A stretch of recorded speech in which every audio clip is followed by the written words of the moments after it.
Hi guys, welcome back for episode number 14 of the weekly playback. I have a number of games to discuss. Before I get into that, check out my Squid Games shirt. This is from SirMeeple.com. I am not paid to say this, but I love this shirt. I think it's my new favorite board gaming shirt, maybe after the Obsession Cat shirt, which is also on SirMeeple.com. I really love his shirts, so I have three Obsession shirts now from SirMeeple.com. I have the Ponsonby House shirt, the Cabinet of Curiosities, and I got the one that is the card with the cat on it, which I absolutely love, which I think is like the best card in any board game ever. So if you are obsessed with Obsession like I am, the board game by Dan Halligan, then you should definitely go check out SirMeeple.com. I was not paid to say this, but I really love the Obsession shirts there. And now the Squid Game shirt, which I think is super awesome. I absolutely love it. So yeah, oh, and my merch is on that site too if you want to check that out. Okay, now I will get into board games. If I seem really tired, it's because I am. I've had a super long day, but I am looking forward to a full day of gaming tomorrow. I'm actually going to be playing Obsession tomorrow, so I'm actually going to wear my cat shirt from SirMeeple.com tomorrow as well. Okay, so let's get into board games. So the first game I am going to talk about is Senjutsu Battle for Japan. This is currently on Kickstarter, so this is designed by Paul Allen and James Faulkner. It is by Stone Sword Games for 1 to 4 players. It is a skirmish player elimination game. So the first game that comes to mind when I played this game is Unmatched. So if you've played Unmatched, it's a bit similar to that. So I'll kind of discuss the similarities and the differences. So each player is going to have a deck of cards, and in that deck of cards you are going to have your basic card, which will tell you what your hand limit is, and once you get 5 wounds from any other player, you're dead. You're going to have this card, which is your I'm gonna butcher the pronunciation, Kamei tree.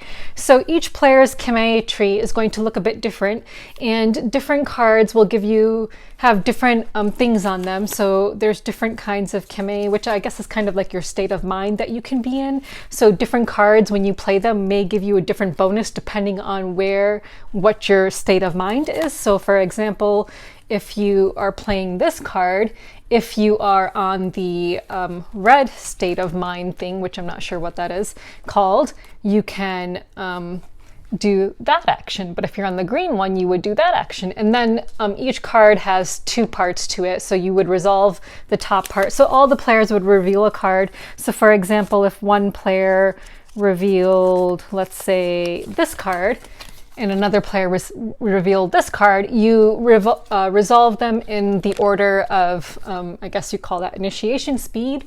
So if there's 2 numbers on it, you get to pick which number you want. And you can pick any number from 2 to 8 to be your speed, your initiative speed. And then you resolve your orders. And if there's a number on the bottom half of the card, you are going to resolve those in order as well. However, if there's an equal sign, you do the equal part of your card immediately after the top part of your card. So yeah, it's a really cool game. It reminds me a lot of Unmatched in some ways, and in some ways I think it's better than Unmatched. You will have, a starting hand of 5 cards, and then you will draw a card at the beginning of each round, and then each player reveals a card face down, and then you reveal them simultaneously, and then you resolve who's going to take their action first. You have a turn order. If there's a tie, there's another track which has each player's starting advantage position on it, and that will determine then who would break the tie. And then you just basically take your actions, and there's different kinds of actions. There's defense, there's attack, and there's meditation. And again, as I stated, there's 2 parts to a card. So you would do the top part and then the bottom part. And the bottom part you would, do in number order as well if there are numbers. But if you have an equal sign, then the player who just did their top part would immediately do their bottom part right after that. So it's really great. And then there are some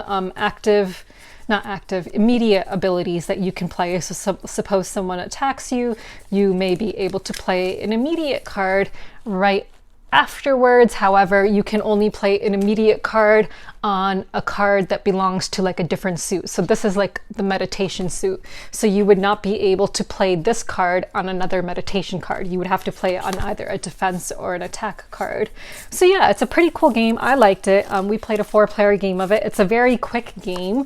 So, you know, you may be able to play multiple games of this in one sitting, especially if you are like me and you lose and you want to play again to try and redeem yourself.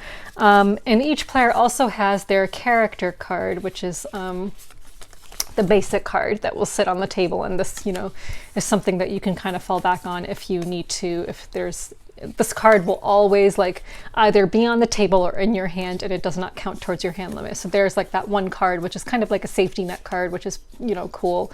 So yeah, so there's like lots of different cards, and, you know, you would try to strategize in terms of, you know, which kame state of mind you're in, so which cards you can use, which abilities on those cards you can use in your turn while trying to defeat your opponents. So the way you're going to defeat your opponents is with attack cards, of course, and there's different types of wounds that they can take. So there's a bleeding wound and then just a regular wound. So bleeding wound makes them discard the top card of their draw deck at the beginning of each round for each bleeding wound card they have.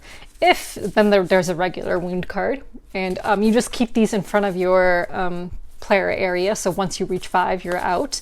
And it's, you know, last player standing wins. And then there are stun cards. Stun cards go into your hand and do count towards your hand limit. And if you end up having a hand made up of only stun cards at any point, then you are just immediately out of the game. However, instead of playing an action, you can play this as your action. Instead of playing another action card, you would play this to try to get it out of your hand. Of course, that means you're just basically standing still and not doing anything. So, you know, there's a bit of danger to that. So yeah, you're just basically moving around on the board with your miniatures. I guess I can show you a couple of the miniatures, but of course this is a prototype, so, you know, you would want to keep that in mind. So let me just show you some. I mean, from the Kickstarter, I've seen that they have some really amazing ones coming up. So there's one. Here is another. And oh yeah, so each of these has an arrow on it, and so in addition to just moving these guys around on the board, you also have to be mindful of where your guy is facing. I don't know if you can see it, it's kind of faint on this one, but there is an arrow, so that is facing forwards, and when you play certain cards, it will tell you, you know, who you are able to defend from depending on which way you're facing. So the direction you're facing is very important. So let me just show you an example. So for example, this card. So this card shows where your position is, that arrow, and you would be facing that way. And then so the 3 spots kind of in front of you are the players that you could wound with that action. So your arrow is really important. Yeah. So again, pretty cool game. I like it. I like, you know, I've played Unmatched. So the way in which this differs from Unmatched is, of course, with Unmatched, you know, each character has a unique set of abilities. So of course, just like the name of the game suggests, you're unmatched. Like, you know, you are not fighting a completely fair battle. And so, I mean, of course, I'm sure that they, you know, made sure that the game is balanced and all of that.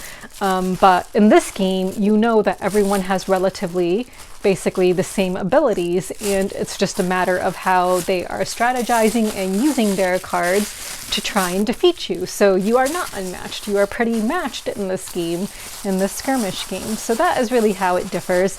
But of course, you know, the more you play this, I think you will start to learn more and more strategies in this game and how to defeat your opponents, and like, you know, which, you know, order to play your cards in. So I think that would happen over time. So yeah, so if you like skirmish games, I do suggest you check out Senjutsu. I mean, I don't even think I need to mention that because it's like doing really well on Kickstarter. It's like over what, like 700,000 now, I think. Let's just check. It's currently at $815,000. Wow. So yeah, so it's doing really well. It may probably cross the $1 million mark. Wow. That is really cool. Okay, so that is Senjutsu. So the next game I played is Castle Party. Let's talk about Castle Party. So this is designed by Eugenie Castaño and J.M. Aliue. I hope I pronounced that right. It's published by Devere Games. It is a flip and write game for 2 to 4 players. I wish it had a solo mode because I'm obsessed with Halloween and I just love the theme of this game. And the cards, they're super cute. So in this game, it's actually interesting. It can actually be really cutthroat, which you would not imagine. You're going to have 2 piles of cards. You're going to have the character pile card, which is going to have different characters on it, and you're going to be drawing those shapes that you see with each character onto your player board. And you are trying to, so the active player is going to reveal, that's a clock card, not a clock card. The active player is going to reveal a shape. They will get to rotate the shape as they want, and then, sorry, that was really loud. They'll get to rotate the shape as they want to, and then they will put down the first card, which will be the X of that shape. And how all the players are situated around this shape matters, because when you draw the shape onto your castle, you have to draw it as it appears to you. So each player's board is going to end up looking different, and they are going to place down their cards relative to where you placed yours down. So you will say, I'm putting this down, and that's the X, and then they have to make the shape with the cards that they are putting down. So basically you are going to end up having, I mean, this is on the back of the board, on the rule sheet, but you're going to end up having something that looks like that. You are trying to achieve different scoring objectives. So you're going to score for various things. So there's going to be 3 clocks hidden in the deck, and when those clocks are revealed in the character deck, you are going to do a scoring event. So there's 3 different events. There's fireworks, conga, and toast to the Pumpkin King. So when you do the fireworks, you're going to count 1 point for each monster located in a space just in front of a castle window. So there are windows, so you're going to count 1 point for each monster you have in front of a castle window. You get to decide which event you're going to do when the clock comes up, and you would just mark off the event on your own player board to show that that's the event that you did. And you'll obviously put down your score. The other event is conga, so you're going to count the largest group of monsters in the same family that are connected to one another orthogonally and score 1 point. And finally, there's toast to the Pumpkin King. You're going to draw a crown, and for each different monster around that crown, you will score 1 point. So those are the 3 events. Additionally, in addition to events, you have special abilities that you can use. So starting with the active player, they have the option of using a special ability. Usually they're probably not going to, but who knows? I mean, the other players are going to be putting down cards, so maybe they don't like the cards that were put down. So there's 3 different special abilities that you can use throughout this game that you will mark off, and you can only use them once. So there's Lights Out, which will allow you to rearrange the monsters that make up the group by switching their positions. Then there's Masked Ball. You can draw one of the monsters from the group as though it were a different type. That does not affect all the other players. It only affects you. And then there is a change in orientation. You can turn the figure before anyone draws it. That and Lights Out affect all the players. Here's the thing, like if someone chooses to use their special ability, but then someone else after them chooses to use theirs, they can cancel out your special ability then. So, yeah, so that's that. So this game can be really cutthroat actually, and it can be pretty crunchy. If you have to draw monsters that come off of the board in the water here, those will be worth negative points. However, if you end up having any monsters on the drawbridge, those will be worth 0 points, I believe. So at least they're not negative. So it's a way to kind of save yourself if you need to, because it's going to get harder and harder to start filling in this board. There's an advanced mode as well. We didn't play the advanced mode, but yeah, this game ended up being quite crunchy, more crunchy than I thought it would be. When you look at this game, you kind of think it's going to be like a kid's game, but no, it's pretty thinky. I really like it. So if you're looking for like a fun Halloween flip and write, highly recommend Castle Party from Devere Games. So definitely check that out. And I like how compact it is. I might actually take it on vacation with me. I'm not sure that we'll have time to play it, but it's pretty small, so I'm going to take it with me next week. All right, the next game I will talk about is Luna Capital. So Luna Capital is designed by Jose Ramon Palacios from Devere Games. It is for 1 to 4 players. I really love this game. I heard that people have compared this game to games like Calico and Cascadia, and I can see why. And I have to say I would definitely prefer this to both of those games. So you are going to have this board here. And on this board, there are going to be, now I went ahead and sleeved all these cards. I don't know if that was a good idea or a bad idea, but you are going to have these cards laid out, and beneath each card, there is going to be a token.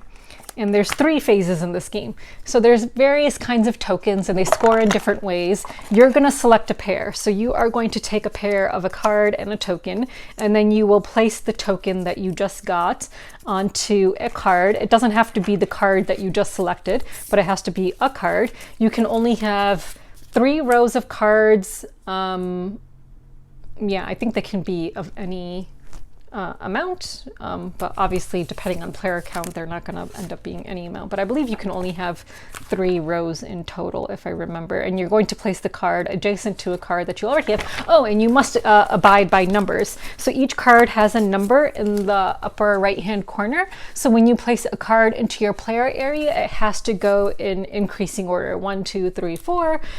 You cannot have repeats, so you cannot have like 2 4s in a row. However, there are tokens you can earn that will allow you to cover a number if you need to. So that basically won't, count towards the placement rules. So like if you need to place an 8 after a 3, but that's a huge gap, so you might want to cover it with a token that you've earned. So there are these like little yellow tokens you can earn in certain ways to do that. But yeah, this is a really thinky game. I really like it. I like the theme of it. I feel like I cannot articulate why I like this better than Calico. I feel like with Calico, it's so difficult to place stuff down and, fulfill your scoring objectives. It's like so luck dependent what you're getting, what's available for you to choose from, right? With this, although it's also kind of luck dependent, like, what cards are there and what tiles are there. However, almost all of them have 4 spaces for you to place tiles on. Some of them have like 1 big space, but the vast majority of these cards have 4 spaces, and that's where the tile, you'll place those tokens on one of those 4 spaces. You have a lot more ability to manipulate the tokens and place them down strategically in such a way for you to score really well. Whereas with Calico, and even Cascadia to a certain extent, I feel like that's not the case. Like you're really more constrained with where you can place it down, the tile that you've just selected. So this, just gives you a bit more freedom, I think. And it's definitely very strategic with the tokens and how they score differently. There's a bunch of different kinds. Let me just try to give you an overview of some of them. So there's vital systems, which score for the largest group that you have of various vital systems. I will say that, when we first started playing, I didn't realize you had to be careful about which vital system is next to which other one. I thought it could be any vital system of this kind next to any other, but no, they do go into more detail. So it has to be like hydrogen collectors with other hydrogen collectors, oxygen collectors with other oxygen collectors. Greenhouses, I believe, if I remember correctly, can score when they're next to any other greenhouse. And you also have these special cards which will give you end of round bonuses and end of game bonuses if you meet them.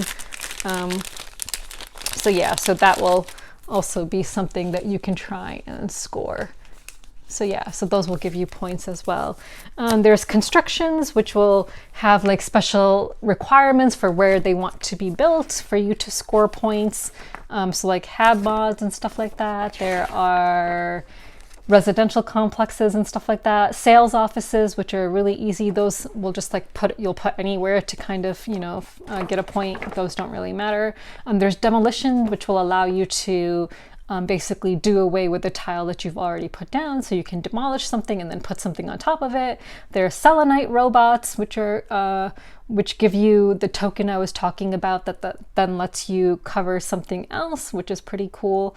So you can take one of those tokens from the supply if you place down a selenite robot. Meteorites, you'll get points if you have the most meteors in your moon area. Yeah, there's logistics redistribution. I can't remember what that does because I actually didn't end up getting that. But yeah, it's a really good tile placement game if you like stuff like that. So I highly recommend it. I love the theme and I love the artwork in this game. Usually I'm not into like space themed games as much because the artwork doesn't usually appeal to me, but the artwork in this game I really like. I think it's really cool. So let me just show you the player things. So the different characters. These are just your tiles that indicate who you are. And then you'll have like these different tokens, which you'll be placing on the end of round and end of game cards if you've completed those objectives. So yeah, they've got really cool pieces in here. So yeah, and it comes with this thing which you construct, which holds all of the tiles, which is nice. And then you end up placing the tiles in this like rocket ship for the round that you're in. And this is the first player marker. So yeah, it's pretty cool. I like it. I really like this game. So I highly recommend it if you're into tile placement games. Oh, and also I should probably mention, like as the rounds increase, you're gonna have more and more tiles that you will be getting with the cards you're picking. So in the first round of phase A, there will be 1 tile. Then in the second round, there will be 2 tiles. And in the third, 3, and in the fourth. And you will take all of the tiles that are beneath the card. However, if you want to take a card that was just placed down, like let's suppose someone took a card and then they replaced that card with another card, which is what you do. If you take the card that was just placed down, you have to discard a card from your hand. You start with a certain number of cards in your hand. I would not recommend doing that as often as I did. I believe, if I remember correctly, cards left in hand are worth points at the end. But, you know, you're basically limiting your own, you know, you're basically going to make it harder for yourself if you do that too often, which I did. But I think I still won in the end, actually. Yeah, I did. I got 97 and my opponent got 89. Yeah. So that was Luna Capital, which I really liked. Oh, I did not pull out Tumble Town. Oh, okay. So I played a game called Tumble Town, which I did not pull out, so I don't have it to show you right now. So Tumble Town is designed by Kevin Russ and it is by Weird Giraffe Games. It's for 1 to 4 players. It's a pattern building set collection kind of game. You have dice, you're picking up cards and you're trying to construct those cards and then place the dice onto your main street. And there's 2 parts of your main street and you're actually manipulating these dice, which are in 4 different colors. There's brown, black, silver, and gold. Brown, black, silver, and gold, yes. And different buildings in different tiers are, you know, worth a different amount of points, and they give you some kind of special ability if you are able to construct them. The gold ones are worth more points and give you kind of end game bonuses. Anyway, so you're trying to construct your dice buildings. You're actually making the buildings out of the dice that you're collecting and, you know, rolling them and trying to use constructed building special abilities that you've already constructed to re-roll dice or add or subtract pips in order to meet the requirements of the buildings, because some buildings will be like, you know, all the dice have to be odd numbers. Some will be like, it has to be a total of like 9 or more.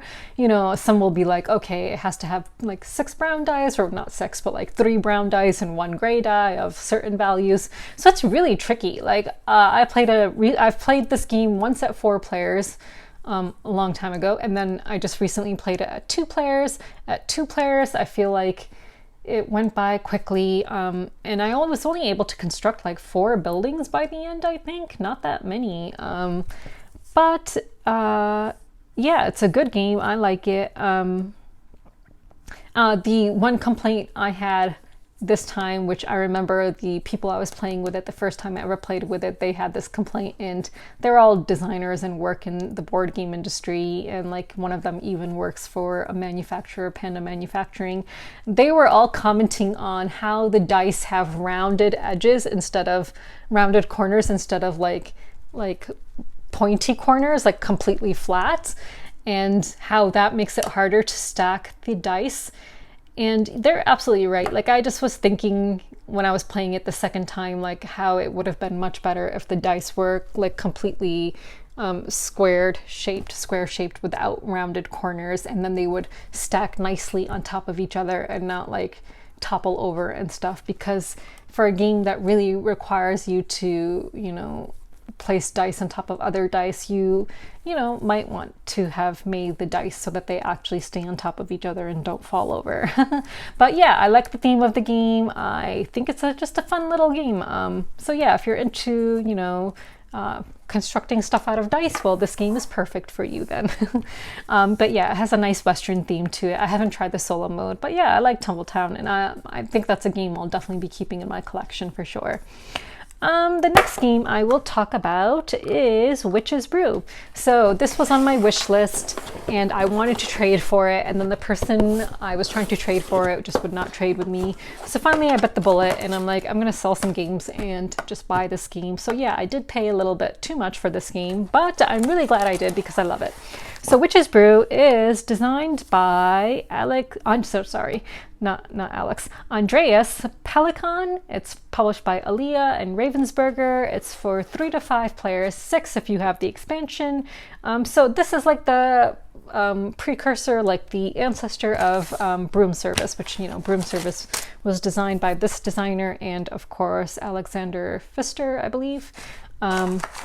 So in this game, each player is going to have 12 cards in hand, and every player is going to have the same 12 cards, different witches and, you know, people who do different things. And I really like it. So you're going to select 5 cards, and then, you know, you're going to be going around and trying to take the ability that's on that card, trying to collect different kinds of ingredients to brew different potions, to get some of these vials, which are worth points in the end. Yeah, and you know, there's different potions that you're trying to brew, and then on some of these potions cards and shelf cards, there are ravens, and once there are 4 ravens present in a 4-player game, once all the players collectively have collected 4 ravens, then the game ends, and then you total up all your points, and the points are indicated in the bottom here, and then of course your vials, and then if there's a tie, then you would go to like gold as well. So I'm trying to show you a card with a raven on it, but oh, here's one. So like, for example, there's a card with a raven on it. So yeah, you're trying to fulfill the requirements of these cards to brew these potions. So different cards allow you to get ingredients, and different cards allow you to brew potions. Some cards allow you to exchange gold for ingredients, or vice versa. So you're gonna select 5 cards from hand, and then the starting player is going to basically be like, I am the witch, and I would like to brew a witch potion with the required ingredients. And if the next player has this card, they can choose to either say, no, I am the witch, or they can say, so be it, if they don't want to take a risk, and they would get the bottom so be it reward. So in a 4-player game, really, it's like the first player is always out of luck, right? Because they don't know if any of the players after them are, you know, selected the same card to use that round. The second and third players are the ones who have the most risk to take by saying, no, I am that character, because if they say they're that character and then someone down the line also claims to be that character, they don't get anything. So, you know, they may want to just say, so be it, and stay on the safe side to get something that round. And then, of course, the last player in each round is always the luckiest, because, you know, they basically get to say, no, I am that character. But then they will be starting the next round. So if you know, end the round by getting to claim that thing, then you have to start the next round. So then now you're in the position of being the first player and being that unlucky first player, wondering which card do you want to use, because, you know, you want to pick a card that others may not have so that you aren't screwed out of not getting anything, because if you pick a card that everyone has, you're not going to get anything, obviously. So yeah, it's a really cool game. I really like that mechanic. Honestly, I think it's better than Broom Service. I remember playing Broom Service. I've only played it once, and it was quite a long time ago, so it's going to be a little bit hard for me to compare. But from what I remember of Broom Service, similar mechanic where you're claiming to be, you know, a certain character and then take that action. However, you're trying to get to various parts of the board to do different things, and there's like this whole added aspect of weather conditions as well. So, you know, it's like one of those instances where I feel like they added stuff to a game when they didn't need to add anything to it. Maybe for some reason they decided, you know, let's create a version of Witch's Brew but with a board for whatever reason. I actually really do like the board in Broom Service. I think it's a really pretty board, but now that I've played Witch's Brew, I think I would always prefer this game over Broom Service. It's just, you know, it works really well. Like there's just no need for a board. So yeah, so I really, really like this game. I, you know, wish that they would, you know, do another printing of it. I think it's really great. You know, it's an out of print game. I paid too much for it. So yeah, so it would be nice if other people could also get this game and see how great it is. So yeah, this is definitely going to stay in my collection. I really liked it and I'm really glad I bought it. I won by a landslide, which hardly ever happens. So the scores in the end were 15, 17, 19, and then me 35. So yeah, so I got pretty lucky. So yeah, so that is Witch's Brew. The next game I will talk about is Dead and Breakfast. Dead and Breakfast is designed by Rodrigo Rigo, published by Brain Crack Games for 2 to 4 players. This is a tile placement game and like a kind of like a set collection game and a route building game, kind of, with vines though. So each player is going to have a starting door and to your hotel, and that door is going to indicate which flowers you want to connect to in with vines in order to get points, because for each flower you connect back to your door, you'll earn points. And then you're also going to try and so you're going to basically be drafting various tiles, and your hotel is going to, your bed and breakfast is going to be 5 by 5, including your door. So your door will have 2 windows on each side, and then it'll be a total of 5 floors. And when you complete a floor, you're going to be taking turns drafting a tile. There's going to be 6 of these tiles laid out. Some of them are horizontal, some of them will be vertical. And if you need to fill in gaps there, instead of selecting a tile, you can always select 2 of these.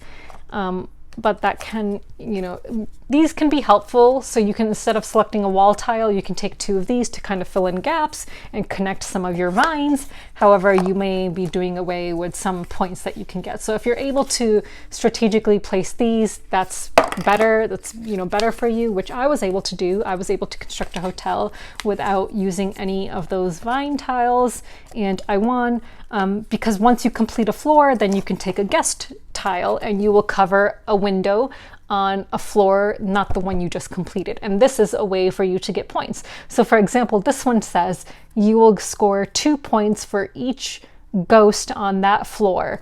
Then there are some that will be vertical instead of horizontal, like for example this one. There are different creatures, but I just happened to pull another ghost one. So this one says you would get 2 points for each ghost in that column. So yeah, so there are these different guest tiles that you will also be drafting. So there's going to be 4 of those, or 3 of them, I can't remember, out. And once you complete a floor, you'll get to take these and put it over an existing window. So again, if you draft these vines, you cannot cover these with, if you place these, you cannot cover those with the guests. So yeah, so you're just going to be drafting these cool tiles with these monsters and stuff in them and trying to score them. It's just a really fun, kind of simple game, strategic. I like it. I think it's really nice. You know, it's got these nice hefty tiles, and it's like a really fun game to play on Halloween. So it is one of my go-to Halloween time games. So I highly recommend Dead and Breakfast. It is a UK publisher, so if you can get your hands on it, I do recommend it if it seems like something you might be interested in. So yeah, so again, you're just going to score for the various creatures that you were able to put down covering the windows, and then the flowers that you were able to connect back to your door with vines. So yeah, you're going to be trying to strategically place your tiles to do that. So that is Dead and Breakfast. There are some bonus scoring tiles as well. I have yet to play with those because every time I've played with new players. So I try to keep it as simple as possible for them. So the next game I played is a game I do not own, so I cannot show you. It's called Biblios Dice, and that came out in 2015, designed by Steve Finn from Dr. Finn's Games for 2 to 5 players. I've been told it has a solo mode in it as well, so it's like the dice version of Biblios. I had played Biblios only once prior to playing this dice game, and I really like the dice version. I really, really like it. I think I like it more than the actual Biblios card version. You know, each player is going to have like dice that you're rolling, and then you can re-roll if you need to. You can re-roll like 1 die or all of them, and I think you can do a total of 2 re-rolls, and then there's different parts of the board you're trying to mark off, and you know, you have like this guy who's also going on a journey where you can mark off stuff. If you get the chapel, there's like the main board has like a chapel thing where you can mark off things and try to get points that way. And then, you know, you're trying to also collect money, and then in the first half of the game you're going to be adding up those numbers, and then that's going to give you spending power for the second half of the game, where, you know, you're drafting dice by bidding on them, secretly bidding on them, using your own money that you've accumulated. It's a really cool game. I really liked it. It's a really quick like dice roll and write game, which I really liked. And again, I was told it has a solo mode, so I really want to check out the solo mode. And yeah, I think I prefer the dice version to the card version. But again, I don't have it, so I can't show you. But look it up. You know, if that sounds like your kind of thing, I would kind of compare it a little bit to like Fleet the Dice Game. If you like Fleet the Dice Game, I think you would like Biblios Dice. So yeah, so Fleet the Dice Game is like probably my favorite roll and write. I think so. Or did something replace it? I don't think something replaced it. I'm trying to remember.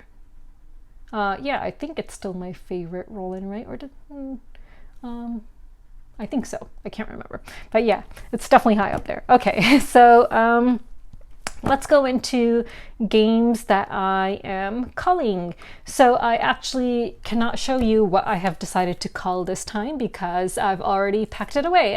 Someone's already bought it. So I listed it on BGG yesterday and someone already bought them. So you used to be able to see them up here, but now I've replaced it with the Ratcatcher and Campaign Top. So I sold both of my Imperium board games, Imperium Classics and Imperium Legends. Those were deck building games designed by David Turzi and Nigel Burke, I think is his name. Is it Nigel Burke? I don't want to butcher the name. Let me just check because it would feel bad. So the reason I got rid of them is I really like the artwork. The artwork is done by the Micho, but for the length of the game and how heavy it is, I just knew I would not play it again. So yeah, so I just want to make sure I got the name right. Oh, sorry, I got the name wrong. It's Nigel Buckle. Nigel Buckle. So Nigel Buckle and David Turzi are the designers. It's rated really well on BGG. So, you know, I mean, it's definitely for a lot of people. It just wasn't for me. In terms of deck builders, I know if I want to play a deck builder, I would prefer something that plays a bit more quickly, is a bit more accessible, a bit less bogged down with rules. So yeah, so, you know, for people who really like strategic, like really heavy kind of deck builders, maybe that's, you know, the game for you, or more like a warring kind of deck builder. It wasn't the deck builder for me. I was really tempted to just keep it forever because I love the artwork on it. And I remember, you know, how it used to sit up there with the beautiful artwork on the side panel of the box. And it was such a gorgeous box too. Like the finish on the box was so nice. The cards were so nice. The artwork was so nice. I love that the Persians were represented in the board game, the Persian civilization, and I believe there's an expansion coming out, and they were going to have the Indus Valley in the expansion, which, you know, I also have ancestral ties to, so I was excited about that, but no, it needed to be sold because you know, I had made a post on Twitter and Facebook about whether, you know, it makes sense to keep a game just for artistic reasons when you know you're never going to play it again. And if I had more space, possibly, but space is a premium in my apartment. My apartment is just ridiculous. You know, if I want to be embarrassed, maybe I can show you guys my living room sometime and you can see the boxes piled up in my living room as well. And then in front of me, boxes piled up, as well as my like calyx kind of thing unit there. So yeah, since space is a premium, I decided to just get rid of it. you know, it's hard to see such a beautiful boxes go away. They were really, really beautiful. Yeah, but I wasn't going to play them, so they had to. So that's what I culled this week. Yeah, so let's go to games that I am backing. So the first game I will talk about, I want to know whether I should keep this pledge or not, is Paint the Roses. So I am backing Paint the Roses. I guess I'm one of the few content creators who actually did not get to preview this game, so it seems like a lot did. I did not get to. So I'm, you know, a sucker for Alice in Wonderland themed stuff. It's a co-op game, cooperative deduction game, so that I'm not sure I would enjoy, to be honest. But the pieces just look amazing. Those acrylic tiles, you know, I mean, I enjoy the occasional co-op, so maybe I'll like it, but it is pretty pricey. I don't know what to do. You know, I am really tight on money right now, so I'm like, should I keep my pledge or should I not? Let me know what you guys think about Paint the Roses. I'll leave a link below. If you think, you know, let me know if you're backing it, and if so, why or why not. Maybe that will influence my decision. Of course, you know, if I'm going to back it, I'll want the deluxe one because it comes with the really nice components and stuff like that, and the expansions. But like I said, I'm a sucker for Alice in Wonderland themed stuff, and the artwork on this is just so beautiful. So yeah, so I'm backing that, even though I'm not even sure I'll enjoy it. So the next game I am backing is Grove. Yeah, so that's a 9-card solitaire game. I did not back the predecessor to this game, which was Orchard. Why am I having trouble remembering what the word is? Is it Orchard? Yeah, Orchard. Okay, so I think that's it. Yeah, so I did not back that. I don't have that game. I like the dice colored in this, I like the dice colors in this. It's like a citrusy theme, so it's got like kind of like green, yellow, and orange dice. Yeah, it's a solitaire game. It seems like it's just a small little game that would be fun to play solo when you're traveling or something like that. It's not too pricey, so I think I can swing it. It's $15, so I think I'll probably keep that because, you know, it's nice to just have a game to throw in your backpack if you're traveling or whatever, or you know you're going to be stuck like in a waiting room or something for a long time. So I think I'll probably keep that. The next game, of course, is Don't Go In There, which I've already talked about before, like this Halloween-themed game from Road to Infamy Games, who published Canvas, which I really loved. So yeah, so I'm backing Don't Go In There. And then at the $1 pledge levels, I'm backing Senjutsu and Birdwatcher because I'm going to be getting production copies of those anyway, so I just back at $1. So yeah, so those are all the games I am backing, and I guess that's it for this week. I did not get any questions. So yeah, I am going out of town on Monday. I'm hoping I'll be able to shoot my Halloween video before then. If not, I'll have to do it from Florida somewhere, but I won't have the games to actually show you guys, but I have the list composed, but I'll just have to throw up images in that case then, which I guess I'll do probably because I really don't have time. I'm doing an all-day gaming session tomorrow, and then Sunday I have to go home and drop off my cat to my mom's and do laundry and then come back here. So yeah, I do my laundry at my mom's house, which is an hour away because I don't have my own laundry here in my apartment. So yeah, so that is that. So yeah, someone asked me if I could do like a vlog episode or something, since I can't do a weekly playback next week since I'll be out of town. Maybe I'll put up a vlog or something. Of course, you guys don't have to watch it if you don't want to, but it might be fun, you know, to try something like that. So yeah, maybe I'll do that. So until next time, guys, bye.